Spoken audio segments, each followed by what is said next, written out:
मित्रों नमस्कार। पटना बिहार से मैं विवेक रंजन सोनभद्र अपने YouTube चैनल विवेक सोनभद्र पर आपका स्वागत करता हूं। तो मित्रों मैं आपसे मुखातिब हूं आपके काम की बात करने के लिए, क्योंकि मैं अपनी बात करूं और आपके काम की बात ना हो तो फिर बात करने का फ़ायदा क्या है। अपनी समस्या तो व्यक्ति को अगर पता हो जाए तो खुद ही हल कर सकता है और करना भी चाहिए। तो मित्रों मुझे भी कई समस्याएं दिखती है समाज के बारे में। एक समस्या यह भी दिखती है कि सरकार पैसे तो बहुत खर्च करती है, लेकिन पैसे खर्च करती है और जो आम नागरिक है, जो मध्यम वर्ग है, गरीब है, कमज़ोर है, वंचित है, पीड़ित है, दलित है, जो कह लीजिए, इसमें कुछ किसी को कुछ कहना नाम देना वैसा कुछ नहीं है। कमज़ोर है, जिसको ज़रूरतमंद कह लीजिए, उसके पास वो पैसे जाते क्यों नहीं हैं, और अगर जाते हैं तो उसके पास रहते क्यों नहीं। तो मिला जुला करके ये कुव्यवस्था, कुप्रशासन और भ्रष्टाचार का मामला बनता है। अब देखिए, प्रधानमंत्री जी 29-30 को बिहार आने वाले हैं, शायद रोहतास में सभा करेंगे। आज की अखबार की खबर है, प्रधानमंत्री बिहार को 50,000 करोड़ की योजनाओं की देंगे सौगात। 50,000 करोड़। लोग प्रधानमंत्री जी का व्यंग उड़ाते हैं कि प्रधानमंत्री जी ने आरा की एक सभा में कहा था इतना करोड़, इतना करोड़, 1.25 लाख करोड़ देंगे। तो ठीक है, आ रहे हैं 50,000 करोड़ देने, वही रोहतास में, वही शाहाबाद के क्षेत्र में जहां उन्होंने 1,25,000 करोड़ की घोषणा एक समय में की थी, और भी दे ही रहे हैं। तो इसमें कई तरह की परियोजनाएं आएगी, उन योजनाओं का जिक्र तो बाद में आएगा, बनेगा तो होगा, लेकिन 50,000 करोड़ की योजनाओं की सौगात देने आ रहे हैं। तो देने तो आ रहे हैं, पैसे तो खर्च होंगे सरकार के, वो पैसे आप ही के हैं, लेकिन ये पैसे चले कहाँ जाते हैं, आपका भला क्यों नहीं होता है। काम तो हो ही रहे हैं, जैसे देखिए पटना में मेट्रो बन रहा है, बहुत पैसा उसमें खर्चा हो रहा है। पटना में मेरिट ड्राइव बना है, इसके और आगे विस्तार की योजना है। दरभंगा में एम्स बन रहा है। पटना हवाई अड्डे का नया टर्मिनल बना है, हो सकता है कई सौ करोड़ उसमें भी खर्च हुआ होगा। बिहटा में नए एयरपोर्ट का उद्घाटन, माने नए एयरपोर्ट का शिलान्यास होने वाला है। तो योजनाएं तो अब देखिए, केंद्र से गोरखपुर से सिल्लीगुड़ी एक्सप्रेस वे बनेगी, बिहार होकर ही जाएगी, या और उत्तर प्रदेश, बिहार, पंजाब, बंगाल, तीनों को फायदा होगा। तो पैसे तो सरकार के खर्च होते हैं, कुछ पैसे आपके पास पहुंचते हैं, कुछ पैसे आज भी वहीं रह जाते हैं। अब जैसे ठेके मिलते हैं लोगों को, तो ठेकेदार को ठेका मिलता है, तो लोग मानते हैं और ऐसा माना जाता है कि ठेकेदार को 10% मुनाफा होता है। तो 10% पैसा वो ठेकेदार मुनाफा कमाता है। अब उस 10% में वो घूस देता है, कमीशन देता है, या कमीशन के लिए और 10% कमाता है, यह तो आप सब जानते हैं, समझते हैं, क्योंकि ठेकेदारों को, अधिकारियों को भी पैसे देने पड़ते हैं। अच्छा, कई जगह क्या होता है कि ठेके लिया किसी ने, उसने 5%, 10% काट के दूसरे को ठेका दे दिया। जैसे अभी ही ये बिहार में ऐसा ही खबरें अखबार में आई है कि ठेका मिला किसी गुजरात की कंपनी को, फिर जिसने ठेका दिलवाया गुजरात की कंपनी ने, उसी ने गुजरात की कंपनी से ठेका ले लिया। हो सकता है उसने फिर किसी और को ठेका दे करके काम करा लिया होगा। तो उसी व्यक्ति ने, जिसका नाम अखबार में आ चुका है, बिहार में FIR भी हो चुकी है, उसने अधिकारियों से ठेके दिलवाए गुजरात की कंपनी को, फिर उस गुजरात की कंपनी से अपने ठेका लिया और फिर उसने काम करवाया। हो सकता है अपने काम भी नहीं किया और तीसरे से करवाया होगा। तो बैठे बैठे उसने कुछ करोड़ कमा लिए, कुछ अधिकारियों के पास भी गए। तो आपके पैसे वहाँ जा रहे हैं, ये आपको समझना चाहिए। आपके पैसे अधिकारियों के पास जा रहे हैं, जिनकी जेब ऑलरेडी भरी हुई है, अच्छी मोट तनख्वाह है, अच्छा पेंशन है, अच्छा बंगला है, अच्छी गाड़ी है, नौकर चाकर भी होंगे ही, सिपाही होंगे, नौकर होंगे, जो भी हो। तो वो उन अधिकारियों के जेब में जा रहे हैं, और ये जो दलाल नुमा लोग हैं जो ठेके मैनेज करते हैं उनके पास जा रहे हैं, फिर नीचे वाले अधिकारियों के पास भी जा रहे हैं, और कुछ जमीन पर उतर भी रहे हैं, कुछ काम भी हो रहा है, ऐसा मैं नहीं करा काम। तो पैसे ऐसे ऐसे बंट रहा है लोगों को। तो जो पैसे आपसे कर के रूप में वसूले गए, जीएसटी, इनकम टैक्स, मालगुजारी, एसटीटी आदि जो भी हो, वे पैसे फिर आपके काम के लिए खर्च हुए, और इसमें ऐसे ऐसे बट गए, ठेकेदार के बीच में, दलाल के बीच में, अधिकारियों के बीच में। कुछ नीचे वाले जो सप्लायर होंगे, आपूर्तिकर्ता, उनके बीच में भी बटे होंगे। उन्होंने भी गिट्टी बालू सप्लाई किया होगा 10 रुपये का, 15 रुपये में किया होगा, तो 5 रुपये उन्होंने भी कमाए। तो पैसे बड़े लोगों के पास ही जा रहे हैं, जिनके पास पहले से पैसा है उन्हीं के पास पैसे जा रहे हैं। तो विकास ऐसे होता है। अब अच्छा, कुछ पैसे अगर आपके पास आ गए तो आप क्या करेंगे? आप बैंक में जमा करेंगे। बैंक में जमा करें, सहारा में जमा करेंगे। सहारा में आपको पता है कि लोगों के जो क्लेम फाइल हुए हैं लगभग 1 लाख करोड़ रुपए के हैं, कम से कम 1 लाख करोड़ रुपए के आसपास। हो सकता है बहुत लोगों ने क्लेम भी नहीं किया। तो आपके जो पैसे आपके पास आए वो कहाँ चले गए? सहारा वाले के पास। सहारा वाले से पैसा कहाँ चला गया? वो मैसिडोनिया में उनका परिवार रह रहा है, अपने तो वे गुजर गए, उनका परिवार मैसिडोनिया में रह रहा है। वहाँ कितनी ज़मीन उसने बनाई है, कितने भवन बनाए हैं, कितने फैक्ट्री लगाई है, तो वही लोग जानते होंगे। तो आपके पैसे सहारा के माध्यम से विदेश चले गए। अब लीजिए, अब क्या करिएगा आप? तो ये कुव्यवस्था, कुप्रशासन और भ्रष्टाचार का ये दोष है।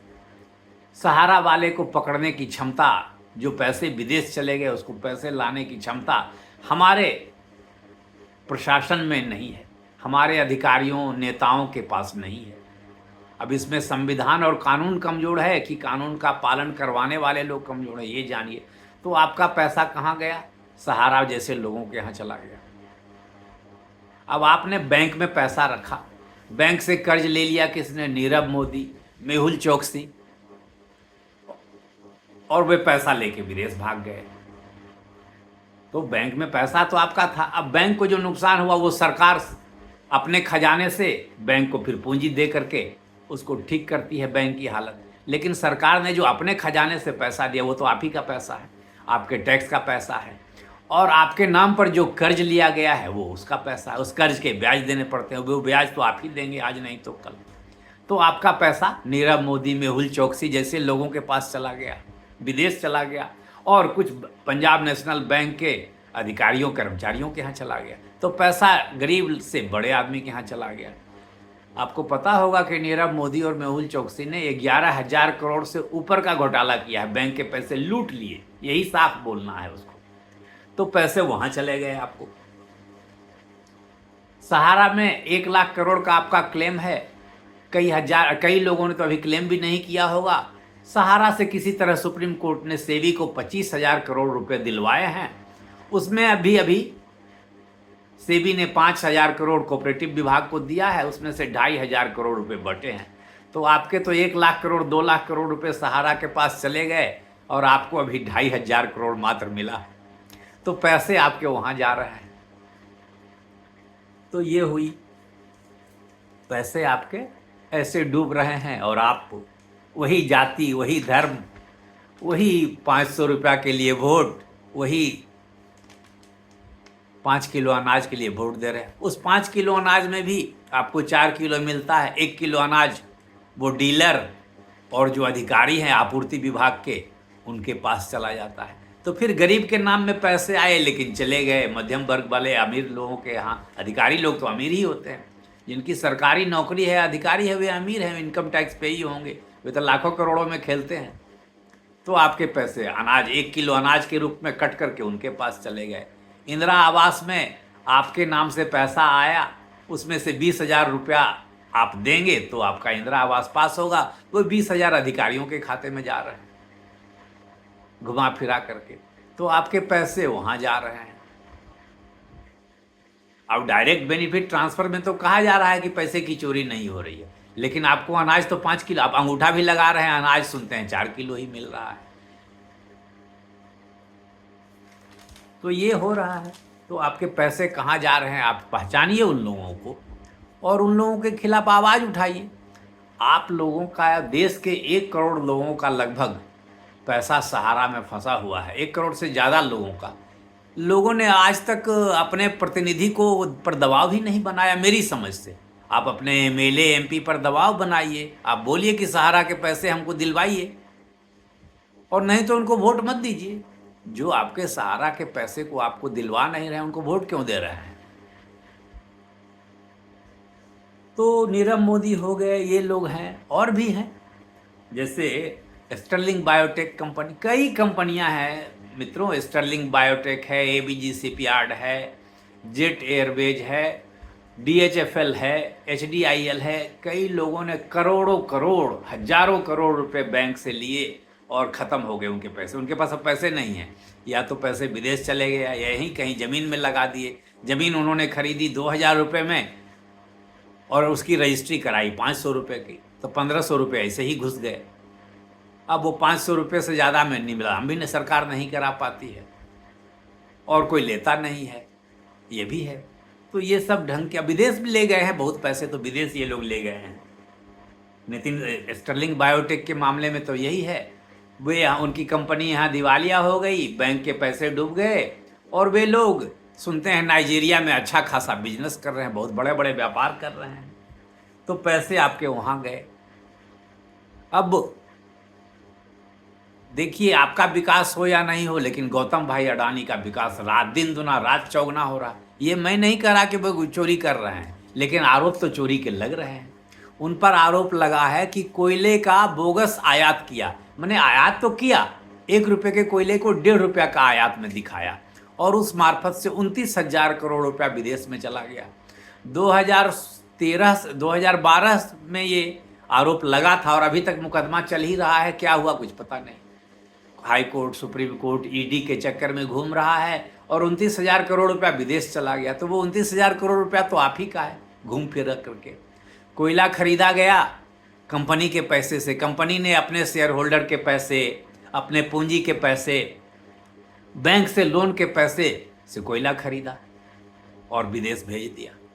और यह भी आरोप हिंडनबर्ग ने लगाया था कि विदेश से बहुत सारा पैसा, अडानी का ही पैसा दूसरे नाम में आकर के उन्हीं के कंपनी में लग गया है।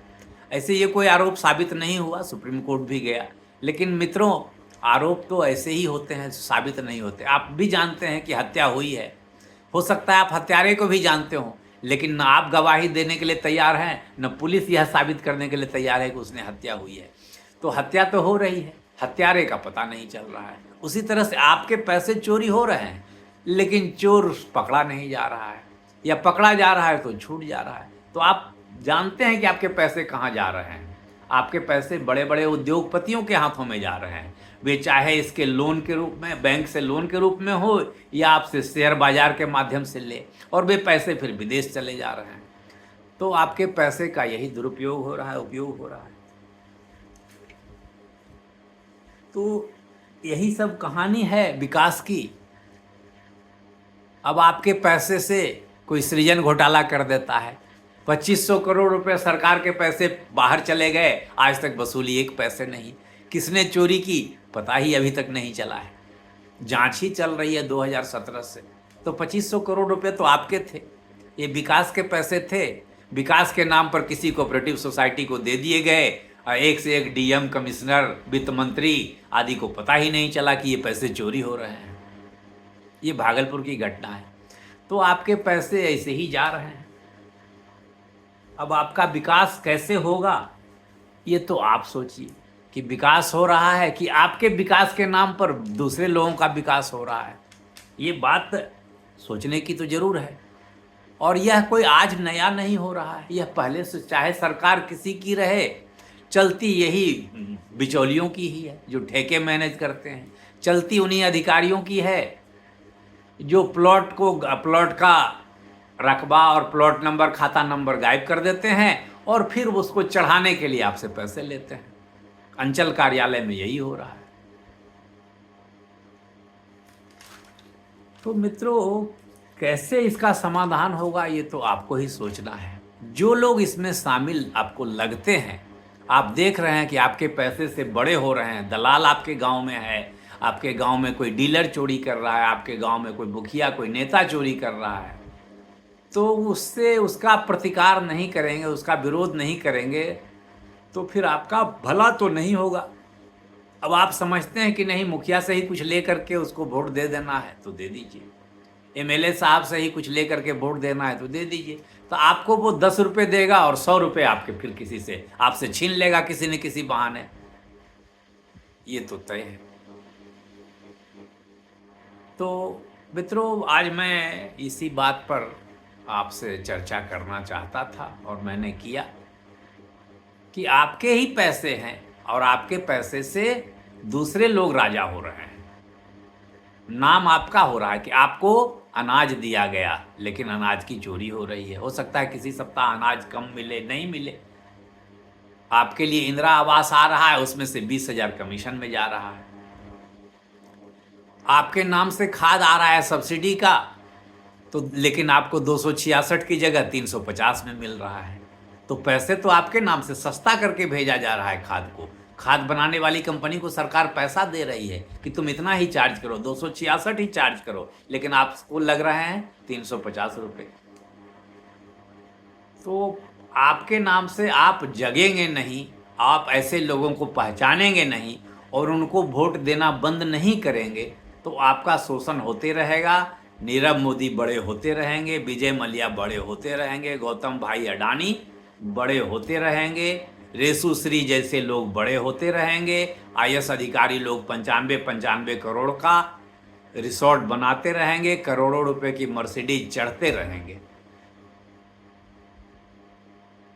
और वैसे ठेकेदार जिनके पुल गिर जा रहे हैं, जैसे बिहार में एक बहुत बड़े ठेकेदार हैं SP Singla construction company private limited, उनका बनाया हुआ पुल अगवानी से, सुल्तानगंज से अगवानी घाट का पुल 2 बार गिरा, लेकिन फिर भी वे पटना में गंगा नदी पर गांधी सेतु के बगल में बहुत बड़ा पुल बना रहे हैं। अब ये पुल कितना दिन चलेगा, नहीं गिरेगा, उम्मीद है नहीं गिरेगा, भगवान करे ना गिरे, लेकिन वे बना रहे हैं। वहाँ घोटाला भी कर दिए, लेकिन फिर भी उसी को मजा मिल रहा है। तो आपके पैसे एसपी सिंगला जैसे बड़े ठेकेदारों के पास जा रहे हैं। तो अपने पैसे को जानिए, पहचानिए, या अगर व्यवस्था से खुश हैं तब तो ठीक है। मुझे कोई फ़ायदा जो सरकार से इस टाइप का कोई फ़ायदा, इंदिरा आवास, अनाज योजना, इंश्योरेंस योजना, वैसा कुछ नहीं मिलता है। लेकिन हाँ, ऐसा भी नहीं है कि मैं भूखे मर रहा हूँ जो सरकार की शिकायत कर रहा हूँ, ऐसा कुछ नहीं है। मैं एक हिसाब से सुखी संपन्न खाता पीता हूँ, टैक्स भी देता हूँ, मुझे आय भी है, और ऐसा कुछ नहीं है कि मैं फ्रस्ट्रेटेड हूँ, लेकिन वस्तु स्थिति बता रहा हूँ। तो ठीक है मित्रों, नमस्कार, धन्यवाद। आप मेरे वीडियो देखते हैं और कुछ लोग मेरे चैनल को सब्सक्राइब भी कर रहे हैं, तो सबों का धन्यवाद। लेकिन मेरा एक ही निवेदन है कि आप कमेंट जरूर करें, अपनी राय अवश्य दें। यह जो विकास की गाड़ी है, विकास, देश, समाज, दुनिया, इसके गतिविधियों में रुचि लें, समझें, अपनी राय दें और अपना प्रयास भी करें कि यह व्यवस्था जो है बेहतर हो सके। अगर आप नहीं भी कुछ कर सकते हैं तो आवाज़ तो उठा सकते हैं, शिकायत तो कर सकते हैं। आप शिकायत तो भी करना बंद मत करिए। आप बोलिए कि सहारा में मेरे पैसे डूब गए, किसी ने दिलाया नहीं। आप अपने सांसद को चिट्ठी लिखिए, विधायक को चिट्ठी लिखिए, मंत्री को चिट्ठी लिखिए, मुख्यमंत्री को चिट्ठी लिखिए, प्रधानमंत्री को चिट्ठी लिखिए कि सहारा में मेरे पैसे नहीं मिल रहे हैं, कब मिलेंगे, पूछिए। सूचना अधिकार में पूछिए, ऐसे ही पूछिए, चिट्ठी दे करके मुखिया से पूछिए कि भाई मुखिया जी, सहारा में पैसे कैसे मिलेंगे। आप लिखिए चिट्ठी, मुखिया जी से चिट्ठी लिखवाइए कि सहारा के पैसे मुझे क्यों नहीं मिल रहे हैं। तो आप प्रयास तो करिए, तभी आपका काम होगा। जो बच्चा रोएगा तभी तो उसको दूध मिलेगा, मिठाई मिलेगी, भोजन मिलेगा। तो मेरा किसी नेता, किसी अधिकारी से कोई व्यक्तिगत देश विदेश नहीं है, लेकिन हाँ, स्थिति बेहतर होनी चाहिए। क्योंकि नेताजी बड़ी बात बोलते हैं, संविधान की शपथ लेते हैं, अधिकारी बड़ी बात बोलते हैं, संविधान की शपथ लेते हैं, लेकिन काम उल्टा करते हैं। हमारे गाल पर तमाचा मारते हैं, हमारे पेट पर लात मारते हैं, हमारे मतलब पूरे समाज के गरीबों, मध्यम वर्ग के लोगों, सबों पर। अमीर तो अमीर हो रहे हैं, गरीब गरीब हो रहे हैं। तो इसे देखिए, समझिए। Thank you.